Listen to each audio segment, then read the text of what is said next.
Before the United States Navy became a global force, before dreadnoughts and carriers reshaped warfare at sea, there was a battleship so unusual that even in her own era she stood apart. USS Kearsarge was built in a time of experimentation when naval engineers tried to squeeze more firepower and prestige into every hull. She was a bold attempt to solve the problems of a rising navy with one of the strangest battleship designs ever sent to sea. Kearsarge was laid down in 1896 when the United States was looking beyond coastal defense. Industry was booming, overseas interests were expanding, and American leaders understood that influence abroad required strength at sea. The Navy needed ships that could cross oceans, protect trade, and show the flag in distant ports. Kearsarge, the lead ship of her class, was designed to answer that need. At first glance, she looked like a typical pre-dreadnought. She had thick armor, heavy guns, and she displaced more than 11,000 tons, carried a secondary battery, and had the endurance needed for long operations. But one feature made her instantly different from nearly every other battleship afloat. Her turrets were stacked. Each main turret carried two 13-inch guns, and mounted directly above them were two 8-inch guns in a second turret. This superposed arrangement was meant to give Kearsarge the firepower of a larger ship without forcing the Navy to build a much larger hull. On paper, the idea seemed clever. In practice, it was far less effective.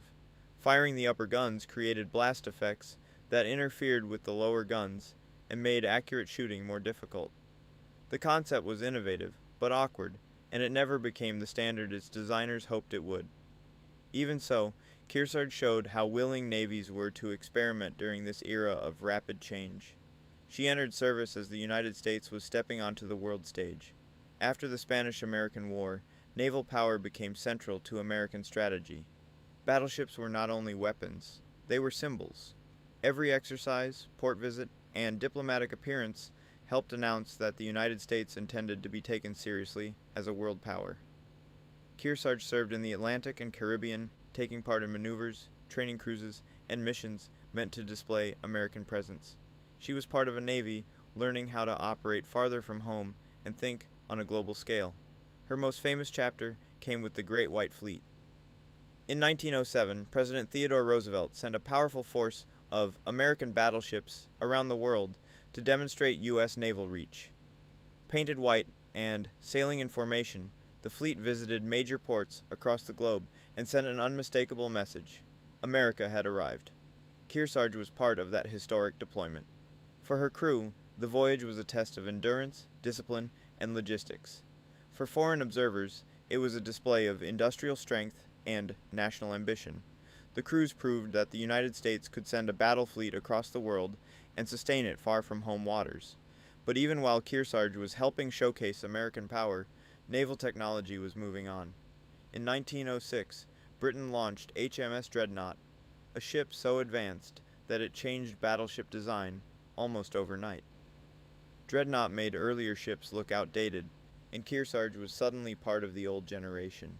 Her mixed battery and unusual turret system no longer looked forward-thinking. They looked like relics of a brief experimental stage in naval design. Still, obsolescence did not end her usefulness. Kearsarge remained valuable as a training ship, helping prepare sailors for service in a modernizing fleet. That role mattered. As the Navy expanded, it needed trained crews just as much as it needed new ships. Kearsarge became a floating classroom where future sailors learned seamanship, gunnery, and naval discipline. When the United States entered World War I in 1917, she did not fight enemy battle lines, but she continued serving through training and support duties that strengthened the war effort. After the war, older ships were increasingly seen as inefficient beside newer designs. Kearsarge was decommissioned in 1920, ending the career of a vessel that had once represented cutting-edge American ambition. Eventually she was sold for scrap, yet her legacy did not disappear with her hull.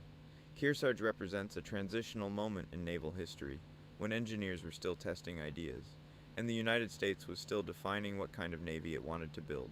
Her stacked turrets were flawed, but they revealed a willingness to experiment. USS Kearsarge may not be remembered as the greatest battleship of her age, but she remains one of the most fascinating. She was a bridge between eras, a product of innovation, ambition, and trial and error. In that role, she helped carry the United States Navy toward the modern age,